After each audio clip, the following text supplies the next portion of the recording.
Mais ou menos 6 meses atrás, Arcane estreava, causando um enorme boom em todas as comunidades do meio pop. Com uma produção incrível e uma história envolvente, muitos classificaram a série como uma das melhores coisas que já tinham assistido. Será que foi tudo um hype passageiro ou a qualidade da série é realmente boa? Já analisei o ato 1 e 2 aqui no canal, e hoje vou analisar o ato 3 e dar o meu veredito geral sobre a série. Eu sou o narrador e hoje vamos ver se o final de Arcane foi tudo isso mesmo. Acho importante já deixarmos claro como todas as questões de produção de fato foram espetaculares. A atuação dos dubladores, trilha sonora e principalmente a tecnologia de animação. Tudo foi incrível e deu uma camada extra pro sentido de séries animadas, visto que tivemos um uso pesado de expressões faciais e linguagem corporal, coisa que normalmente é reservada para produções que envolvam atores reais. Talvez seja exagerado dizer, mas acho que Arcane é uma demonstração do que o futuro nos aguarda em questão de animação e 3D. Não que isso vá substituir o que já existe, mas sim criar um novo tipo de estilo que vai ser mais recorrente nos próximos anos. Sinceramente, estou bem ansioso para ver as novas obras que serão possíveis graças ao caminho que Arcane abriu. Mas em questão de roteiro, a maioria das pessoas se impressionaram com a história. Só que isso foi causado pela proeza visual ou de fato tínhamos alguma coisa boa ali? Eu dividi a minha análise de acordo com os atos da história. O ato 1 e 2 estão na descrição e no card, mas cada vídeo pode ser assistido individualmente, inclusive esse. Então, vamos lá. O ato 1 mostra o passado dos personagens e por que eles são o que são hoje. O ato 2 nos reapresenta eles, os entrelaçando na trama e preparando as situações para o futuro. Já o ato 3 é principalmente sobre as consequências das decisões que todos tomaram durante suas vidas. Isso pode ser visto com o Echo lutando como um Firelight, Jace tentando fazer as coisas com as próprias mãos, Heimerdinger entendendo melhor como a vida humana funciona e por aí vai. Esse tema de consequências já começa sendo apresentado de forma implícita no reencontro da Vi com Echo, que inicialmente tem suspeitas dela. Mas ao ver que ela ainda é a mesma pessoa de sempre, relembrando o passado, tudo fica mais tranquilo. A Vi sumir, Jinx se tornar uma subordinada do Silco, amigos do Echo morrerem, tudo isso está entrelaçado e é consequência direta dos acontecimentos dos dois primeiros atos. Outro tema que aparece no meio de tudo isso é o de passado versus presente. Nessa cena que comentei, o diálogo inteiro é referente ao passado e como as coisas mudaram. Já a próxima mostra Victor conversando com Singed, novamente resgatando uma relação do passado e uma consequência. Victor quer arranjar um jeito do X-Core impedir que morra, e vemos o monstrinho que ele gostava sendo mantido vivo através de aparatos tecnológicos, o mesmo que ele está tentando fazer agora. Porém, a forma do monstro não é legal. Diversas substâncias foram experimentadas nele, e agora Victor também tomará a cintila. Incrivelmente, a mesma coesão temática vale para o Jace. Ao se ver perdido e meio mal, ele volta às origens de fabricante de martelo, que simbolicamente representa a segurança e rigidez, além de ser a origem do personagem, fora que também é um foreshadow do martelo X-Tech que ele criará. Porém, a Mel aparece, trazendo diversos assuntos referentes à sua vida atual. Um exemplo pequeno, mas que eu gosto, é ela falando que as pessoas notam onde ele vai, uma consequência direta dele ser um conselheiro agora. Várias outras consequências acabam sendo apresentadas, inclusive a própria relação semi-amorosa dele com ela, a pista falsa do Marcus e por aí vai. O legal é que o Silco e a Jinx também são apresentados nesse início. Basicamente, todos os personagens principais são apresentados e temos suas localizações, contextos e objetivos estabelecidos, para então a história continuar a ser contada. A única que não recebe isso é a Caitlyn, que no momento está com um saco na cabeça na base dos Firelights. Até que combina, né? Isso tudo poderia ser só uma introdução de contexto e preparação para estabelecer os rumos da história, mas essas cenas possuem um valor temático enorme, além de serem muito bem feitas em todos os quesitos. Quanto mais eu paro pra pensar, mais impressionado eu fico. Algo que vale a pena comentar também é que a Jinx até tenta achar a verdade narrativa dela nessa cena, dizendo que a Vi estava lá por ela, mas a sua própria mente a puxa para baixo. Vou falar do arco dela mais pra frente, então já curte o vídeo e se inscreve no canal para não perder nenhuma análise de animes e mangás. Toda quarta-feira temos vídeo novo. Logo depois, vemos uma revolta da galera da subferia contra as decisões autoritárias de Piltover. E temos uma interação bem legal do Jace, falando que o povo de lá é perigoso, e o Victor falando que ele também veio de lá. Esse momento é legal por vários motivos. Ele demonstra narrativamente o distanciamento que ambos personagens estão sofrendo devido às suas ambições e visões. E é um ponto que mostra um certo desgaste ou corrupção dos personagens. Victor foi visitar Singed e planeja fazer algo controverso, e por isso estava na subferia, enquanto Jace toma decisões cada vez mais complicadas graças ao jogo político que está envolvido, fazendo com que sua ingenuidade se transforme em opressão. No fim, ambos personagens acabam se entendendo, os dois percebendo que estão trilhando caminhos perigosos, demonstrado no coquetel Molotov sendo jogado e Jace refletindo sobre a situação. Ao mesmo tempo que o Jace precisa lidar com o conselho de cima, com suas corrupções e burocracias, igual o Heimer também precisava lidar, Silco está em uma posição parecida. Afinal, os cruéis chegam ao poder, pois sempre estão dispostos a fazer o que uma boa pessoa não faria, e assim obter a vantagem. Se em Piltover isso é representado por políticos que só se importam com seus próprios benefícios, em Zaun isso é representado através dos barões químicos, mafiosos que controlam a cidade e também só se importam com seus próprios objetivos. No fim, ambos grupos não eram tão diferentes, não é? Ambos usavam a violência para aplacar a discordância. A diferença é o quanto de discordância cada um permitia. É nesse contexto que Silco está inserido. Ele tem um objetivo idealista, mas usa métodos sujos para alcançá-lo, sabendo que se pegar leve, cortarão sua cabeça imediatamente. Algo que inclusive é dito por um dos barões químicos, que ele amoleceu, enfraqueceu.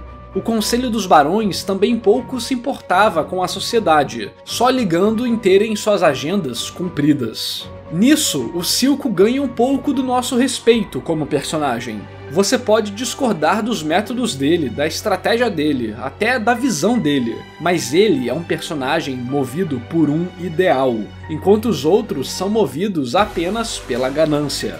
E bem, um homem destemido com um ideal é uma força a ser considerada. Felizmente, a cena que mostra isso pra nós não deixa a bola cair. Silco fecha a sala de reuniões e solta um gás. Nisso, todos os barões vão perdendo fôlego, tossindo e desesperados por uma máscara. Porém, o Silco não. Talvez você até não perceba de cara, mas a série faz questão de demonstrar isso de maneira clara. Apenas um barão fica de pé, mesmo tossindo, metaforicamente mostrando sua resiliência moral e convicção para peitar o antagonista da série. Quando ele cai no chão e pede pela máscara, entendemos que sua moral foi quebrada. E antes de entregar, Silco a usa para respirar, deixando claro para o espectador que ele não estava a usando antes.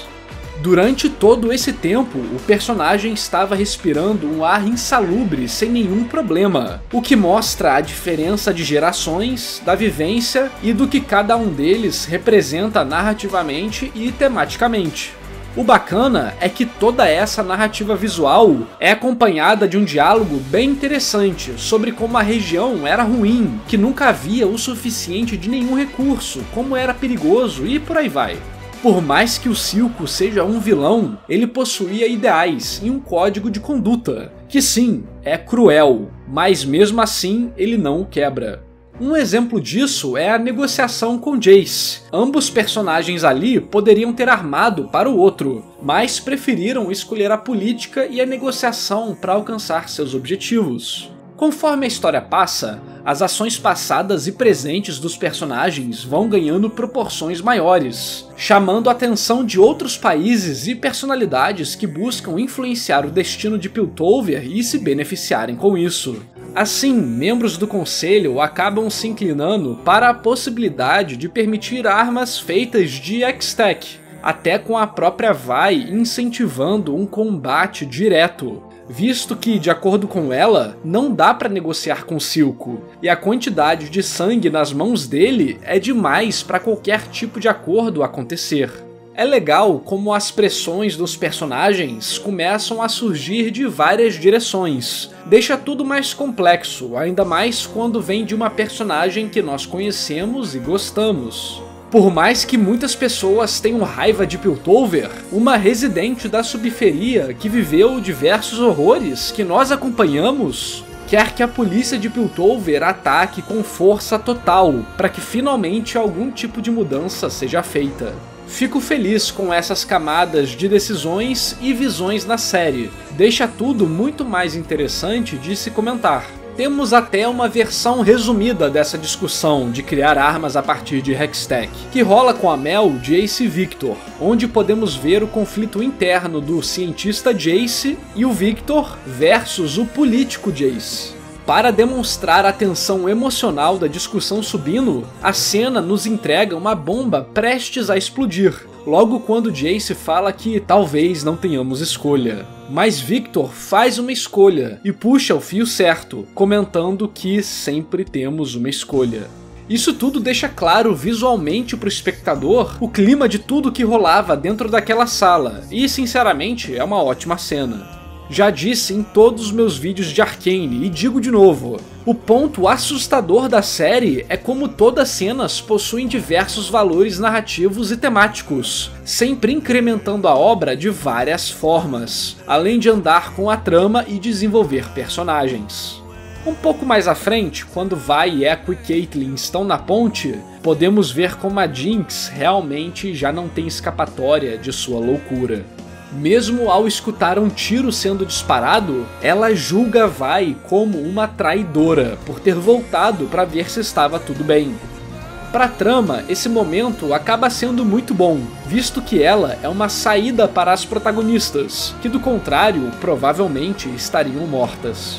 E por mais que seja algo positivo para a história, para o espectador e para as personagens, o acontecimento é negativo emocionalmente, o que faz com que essa saída da situação seja entendida quase como um contratempo. Essa técnica para progredir a trama é muito boa, porque dá ao antagonista uma progressão maior ainda, ou gera muitos problemas para os protagonistas. Então, chegamos na luta entre Echo e Jinx. Primeiro temos uma memória de uma brincadeira infantil, dando um certo contraste da relação dos personagens, o que era e o que se tornou. Fora que mostra o Echo perdendo, ilustrando como o personagem aprendeu com o tempo, dando a ele a vitória nessa investida e fazendo uma alusão aos poderes dele no jogo, de voltar no tempo e tentar de novo. O flashback tem uma música, um estilo visual diferente e tal, enquanto o presente só possui os efeitos sonoros e o silêncio da noite, deixando tudo mais bruto e triste. Vemos Echo batendo na amiga de infância, e isso dói nele. É um peso, uma tristeza, um arrependimento. Como tudo chegou nesse ponto. Ele até para de bater nela, e ambos se encaram, com a Jinx também demonstrando mais ou menos o mesmo em seu olhar. Não temos nenhuma frase, nenhum diálogo. O rosto deles expressa tudo o que precisamos saber. Bem, já o episódio 8 é uma preparação. É uma preparação para o drama da Caitlyn e da Vi, do Jace atacar o Zaun, do Silco preocupado com a Jinx e a possível traição da Sevika, do Victor com seu drama de ter matado alguém indiretamente por causa do X-Core enquanto tentava resolver os seus problemas, do Heimerdinger entendendo melhor a vida humana, da Mel tendo que lidar com as influências externas de Olho em Piltover, da treta do Conselho e da Vi conseguindo uma arma para enfrentar os seus problemas. Alguns desses dramas já são resolvidos no episódio, como o da Kate e da Vi. Alguns ficam em aberto e outros se resolvem no episódio final. Por exemplo, ao encontrar o esconderijo dos Firelights, Heimerdinger acaba vendo a capacidade dos seres humanos de se adaptarem a situações nefastas, de serem criativos e arriscar, coisa que, pelo visto, ele nunca tinha presenciado, já que vivia em uma região onde esse tipo de necessidade extrema não se manifestava. Esse é o primeiro passo para ele entender que, como humanos têm pouco tempo de vida, eles estão dispostos a falhar, mesmo com consequências graves, e que isso é importante para nós, visto que se não tentarmos, não sairemos do lugar e morreremos sem conquistar nada. Assim, o personagem começa a ter uma perspectiva mais balanceada, compreendendo melhor os dramas que ele não sente na pele. Outro que é bem legal é o do Victor, que utiliza a cintila e o X-Core para finalmente conseguir andar. A cena mostra isso de maneira bem poética, dele ultrapassando os navios no horizonte e simbolizando a independência e liberdade que sente. Essa sensação nova e gostosa acaba sendo como uma droga para ele, que logo após experimentar, quer mais imediatamente. Bem, dá pra entender, ainda mais porque ele vai morrer se não fizer isso.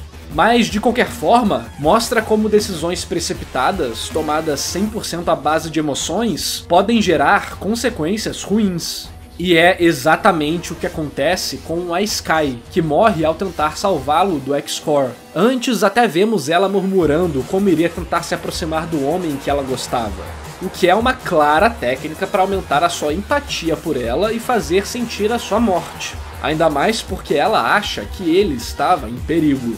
Mais pra frente, temos uma cena de luta com os alterados quimicamente na fábrica de cintila. E o combate é bem bacana. Tem algumas coisinhas que eu poderia comentar, mas é padrão de séries de ação. Em geral, foi bem divertida e produzida.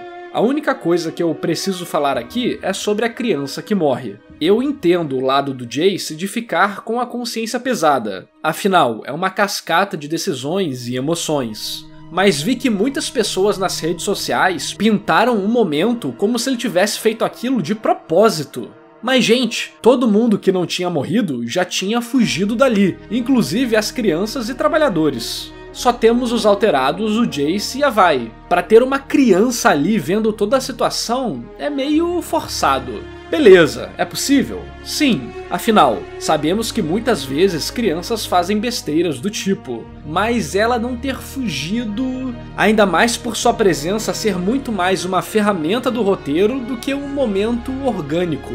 Não que seja ruim, mas não senti nenhum impacto. Ficou meio desconectado pra mim. A criança ali no meio, tomar o tiro, cair lá embaixo. Parece que focaram em ter mais valor de choque mesmo, sabe? Na minha visão, faltou elegância pra cena ter o impacto que pretendiam. Em geral, esse acontecimento também acaba desencadeando alguns elementos relevantes para a trama, como a mudança de opinião de Jace, que abandona a abordagem violenta depois disso, o que acaba o levando para a negociação do Silco, que comentamos mais cedo. O diálogo dessa cena se desenvolve muito bem e menciona diversos pontos relevantes para a trama, além de dar sentido à aparição da Medarda e Noxus. Essa proposta de paz feita pelo Jace mostra que seu bom senso falou mais alto do que as burocracias e interesses políticos, que só machucavam ambos os povos e beneficiavam quem estava no poder. O personagem percebe que manter essa relação não é bom nem comercialmente nem humanitariamente. E por mais que o Silco tenha usado métodos terríveis para chegar até ali, o custo de proteger Zaun, entre aspas, estava muito caro. Até porque lá dentro já era uma opressão constante pelos barões químicos. No fim, Piltover não defendia nada e apenas dava meios para que esses grupos continuassem se perpetuando no poder. Inicialmente, parece que Jace está na desvantagem, mas acabamos tendo surpresas durante a negociação, que coloca o Silco em um conflito. A mente do personagem colide com seu coração. Ele finalmente pode ganhar a nação de Zaun, mas em troca precisará entregar Jinx. E aqui é um ótimo momento para falarmos dela. No vídeo do Ato 2, eu comentei que não sabia se ela teria um arco estático negativo ou outro arco negativo puro. E hoje eu estou dividido, especificamente entre um arco de queda e um arco estático negativo. Visto que técnicas narrativas não são coisas imutáveis, e sim uma enorme teia que conecta vários pontos, podemos encaixar certas cenas em diversos moldes diferentes. Aqui, acho que há pistas o suficiente para dizer que qualquer um desses se aplicaria bem a ela. Para mim, o que vai determinar a sua opinião é a resposta para a seguinte frase: em um arco estático, um personagem não passa por mudanças significativas internamente. Então, me responda. Durante a cena do banquete no episódio 9, quando a Jinx prepara a cadeira das suas duas personalidades, você acha que realmente havia uma escolha? Se havia a escolha dela voltar a ser a Powder, então tivemos um arco de queda novamente. Mas se nunca houvesse essa escolha e ela estivesse condenada a ser a Jinx, então tivemos um arco estático negativo. Caso você queira aprender mais sobre isso, vou deixar meu link na Amazon para comprar o livro da K.M. Wayland, que para mim é referência quando o assunto é arco de personagem. Bem, de qualquer forma, a morte do Silco acaba confirmando que a Jinx sempre será a Jinx. Há quase uma transferência moral e ou emocional, com ele dizendo que ela era perfeita e que nunca entregaria. No fim, infelizmente, Jinx acaba destruindo suas chances de ter uma vida feliz, cortando todas as possibilidades de ter laços com sua irmã ou amigos, além de destruir o sonho de Silco. Ela acaba assinando um tratado de caos eterno, que nunca sumirá da memória de Piltover. Tudo isso é bem complicado e irônico, visto que não sabemos se de fato o Silco ia ou não dar a Jinx para alcançar o seu objetivo. Essas sutilezas e meias informações acabam gerando uma sequência de acontecimentos que vai se conectando e impactando a história cada vez mais, resultando em um míssel que destrói a torre política de Piltover. Assim, a série acaba, deixando muita coisa em aberto. Quando reassisti Arcane para fazer esse vídeo, fiquei impressionado novamente com a qualidade da série, e acho que ela merece toda a popularidade e sucesso que fez. Sinto que não importa o quanto eu analise, sempre tem algo a mais para comentar ou refletir. Mesmo sendo uma história com temas bem comuns da mídia, todas as etapas dessa produção deram aulas e se juntaram para formar um produto incrível de ficção. Tive que cortar uma parte considerável do texto, senão ia ficar mencionando vários momentos que acabam se juntando e formando algo maior e melhor, como a cena da Caitlyn batendo na tigela de água, que serve para fazer a apresentação impactante do Echo e demonstrar alguns pontos emocionais da personagem, por exemplo. Mas e aí, o que você achou de Arcane? E do final? Vamos conversar nos comentários, a sua interação é muito importante. Também curte o vídeo e se inscreve no canal. Toda semana temos vídeos analisando animes e mangás de maneira técnica. Pô, eu sei que o hype de Arcane já passou, mas se você pudesse compartilhar esse vídeo com seus amigos e grupos pra mostrar como a série é realmente boa, seria incrível. Além de me dar aquela moralzinha de ter feito esse vídeo mesmo depois do bafafá ter passado. Apoie meu trabalho a partir de míseros R$5 e ganhe vários benefícios. Você pode apoiar no PicPay Assinaturas, Apoia-se ou no clube de membros do YouTube. Os links estarão na descrição e no comentário fixado. E esse vídeo só foi possível graças às lendas do canal: André Luiz Melo, Gabriel Botarelli, Renan Bissali, aos heróis Aleph Belles, Bruno Macabeus, Cindy Avelino, Gustavo Dias, Leonardo de Brito Correia, Masashi Anagawa, Virgílio Missão e a todos que apoiam o meu trabalho. Obrigado por assistir e até o próximo vídeo.